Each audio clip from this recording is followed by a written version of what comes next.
Because you didn't even ask my name. And you asked me to come to your hotel room. Like, who does that? Like, that's really disrespectful. And it's actually, like, insulting, yeah? You don't ask women to come to your hotel room, huh? You don't do that. Yeah, you don't do that. I'm not a prostitute, huh? No. Yeah, you don't say, can you come to my hotel room? No, but you don't do that. Yeah, don't do that to another girl, because you're making me seem desperate. And it's Good morning, tea sippers.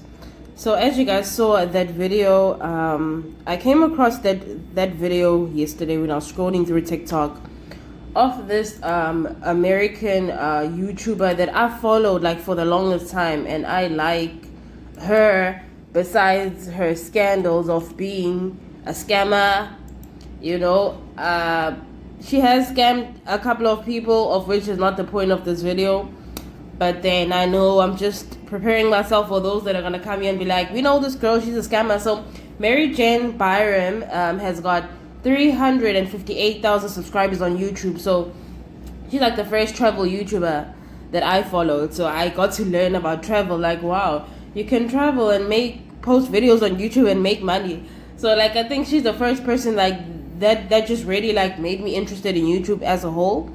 So this lady is on a mission to like travel every country in the world, and she has been like in the Middle East a lot, and she posted this video which was exposing how the Dubai men would just assume that a foreign woman is a prostitute and like approach her, you know, for sex in exchange for money. So this video for me was not shocking. As we know, Dubai is like the capital of prostitution.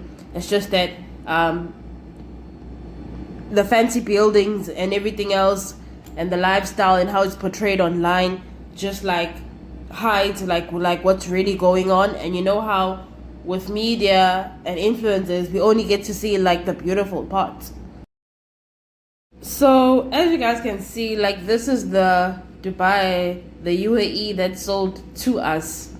The beautiful skyscrapers, wonderful building designs, sunsets, you know, artificial islands, you know, fashion, food, you know, all these things. But this is not what makes up the UAE and Dubai. There's also inequality there as well. There's also the poor side.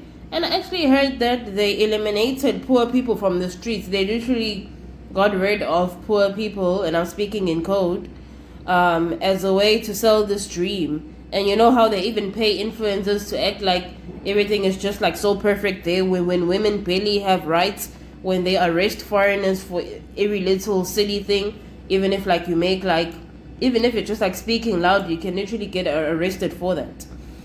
So Maryjane Byram as well, I remember in one of her videos someone was telling her that the Middle East has got slavery, like it's not all roses, and she was very like defensive.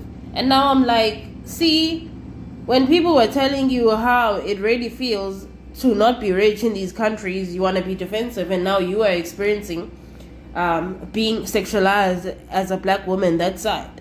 And I really just want to speak about like the sexualization of black women in these foreign nations, and just like as a totality as well. So in my previous video I also quoted this like documentary that is a must watch. You guys, please watch it. I linked it with my previous video. For those that are lazy, excuse me, you can go on BBC News Africa and just type "trapped in Oman." So this documentary is about how black African women are actually tricked into going to these Middle Eastern countries where they get to work as like nannies. They sold this dream that you'll be earning in dollars, benefits and stuff. When they get there, They find out that they are not protected by the law there. They are sexually abused, starved, and everything because of the perception that Africans are poor, Africans are desperate, black people are worthless. So it's racism, it's exploitation, and I just feel like it's still the effect of colonization that we Africans have everything, but we still don't have developed countries. We still have to go to these places. So in order for you to really understand what's going on in the Middle East, you guys need to watch documentaries about the people that actually came there poor and vulnerable and working there. Not the rich Americans that are there, not trying to shade the Americans, but not the rich Americans that are there on vacation, or the Europeans that are there on vacation. It's almost like, how it is even with family.